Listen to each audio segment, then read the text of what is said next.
Gangubai Kathiawadi review. Cinema industry के boom मचाते हुए लेटेस्ट खबरों के लिए हमारे चैनल को सब्सक्राइब जरूर करें और वीडियोस को शेयर करते रहें।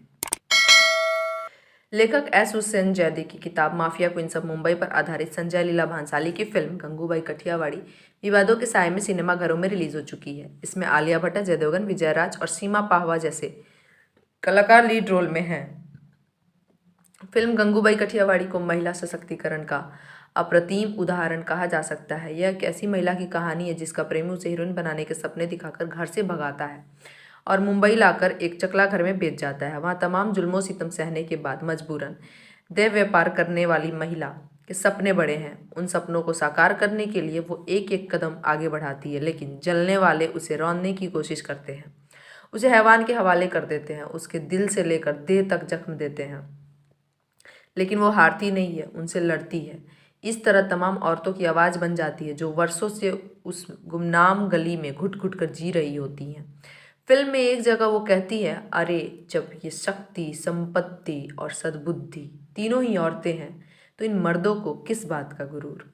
मशहूर लेखक हुसैन जैदी के उपन्यास the mafia queens of Bombay पर आधारित फिल्म गंगूबाई कठियावाड़ी की कहानी गंगा उर्फ गंगू आलिया भट्ट के इर्द गिर्द घूमती है। गुजरात के कठियावाड़ के बैरिस्टर हजरीवन दास की बेटी गंगा को सिनेमा बहुत पसंद है। वो देवानंद को चाहती है, उनके साथ फिल्मों में हीरोइन बनना चाहती है। उसका प्रेमी रमणीक उसे हीरोइन बनाने के सपने दिखाकर घर से भगाकर मुंबई लाता है, लेकिन रेड लाइट एरिया कमाठीपुरा में एक कोठे पर महज 1000 रुपये में बेच जाता है।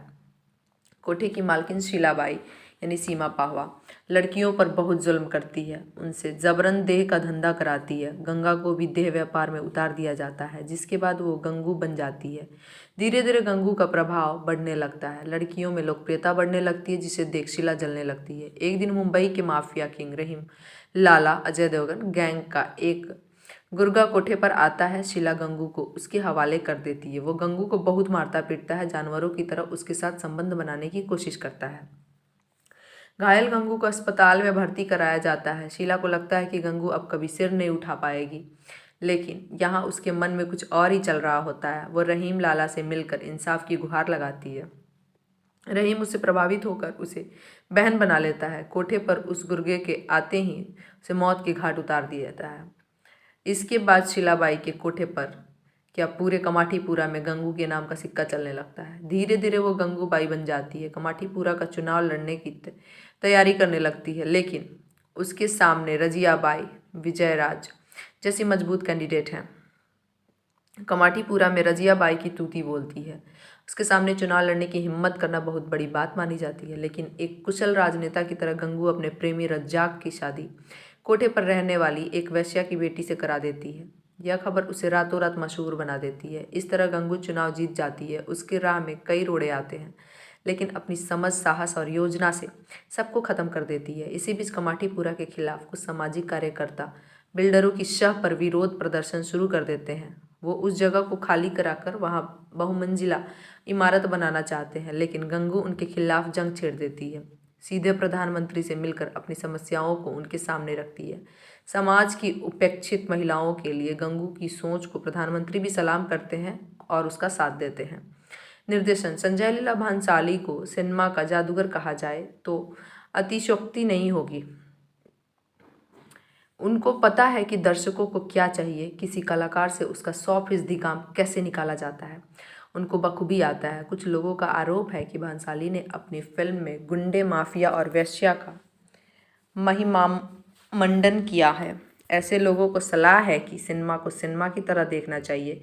इसमें नैतिकता खोजने की कोशिश करेंगे तो निराशा ही हाथ लगेगी। हाँ, कुछ फिल्में ऐसी होती हैं जिन्हें घोषित रूप से मेकर्स नैतिकता के पैमाने पर कसकर बनाते हैं, उनसे ऐसी अपेक्षा की जानी चाहिए। यहाँ भांसाली ने ऐसा कोई दावा नहीं किया है, लेकिन फिल्म देखने के बाद आप ज़रूर एक संदेश लेकर जाते हैं कि हर तरह के इंसान को समाज में रहने का हक है।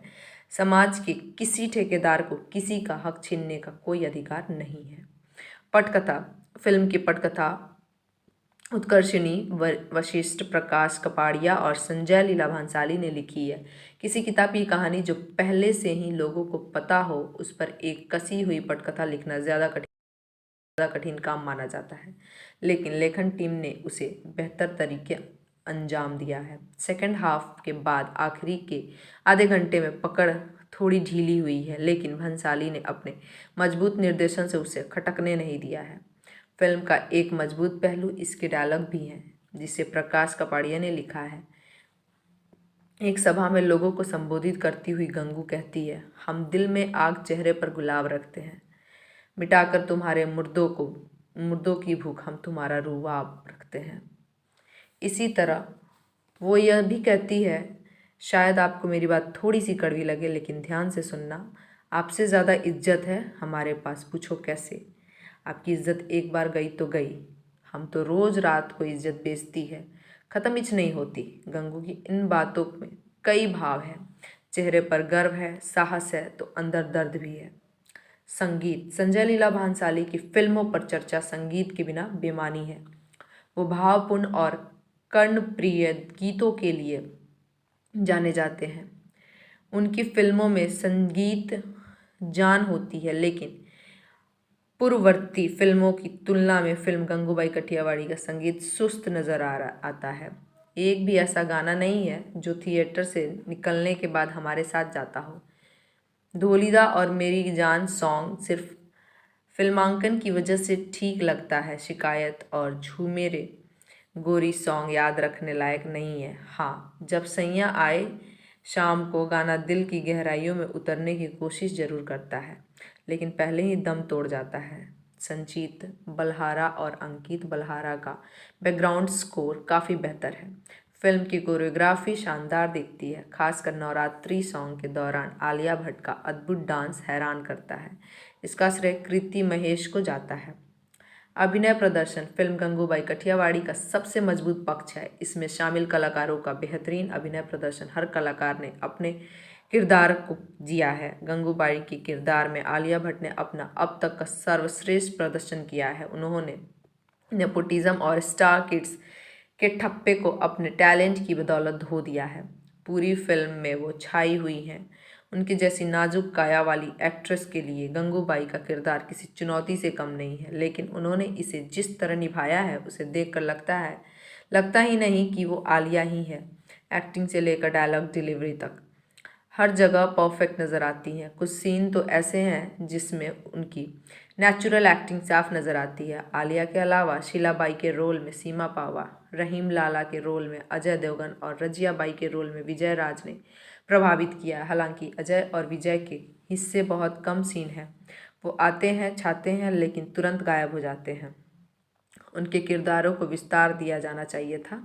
इससे फिल्म ज़्यादातर प्रभावशाली लगती। फिल्म देखे या नहीं, इन सभी के साथ छोटे रोल में ही सही शांतनु माहेश्वरी और जिम सरफ बहुत ज़्यादा प्रभावित किया है।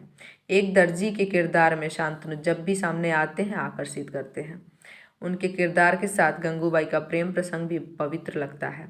एक पत्रकार के किरदार में जिन सरफ हमेशा की तरह अलग दिखते हैं। हालांकि उनके कद के कलाकार के पास भी करने के लिए बहुत कुछ होता नहीं है। कव्वाली करती हुमा कुरैशी अच्छी लगती है। तालियों की थाप पर बदलते उनके एक्सप्रेशंस पाकीजा की, मधुबाला की याद दिला जाते हैं। कुल मिलाकर दमदार कहानी, शानदार अभिनय प्रदर्शन और बेहतरीन मोमेंट्स के लिए फिल्म गंगूबाई काठियावाड़ी जरूर देखी जानी चाहिए। इसमें आलिया भट्ट का रंग देखकर आपको समझ में आ जाएगा कि गंगूबाई वाला सफ़ेद कितना सुहावना था। जुड़े रहिए बूम भोजपुरिया के साथ। सिनेमा इंडस्ट्री के बूम मचाते हुए फिल्मी खबरों के लिए हमारे चैनल को सब्सक्राइब जरूर करो और साथ में बेल आइकन को दबाना ना भूलें। #बूम भोजपुरिया।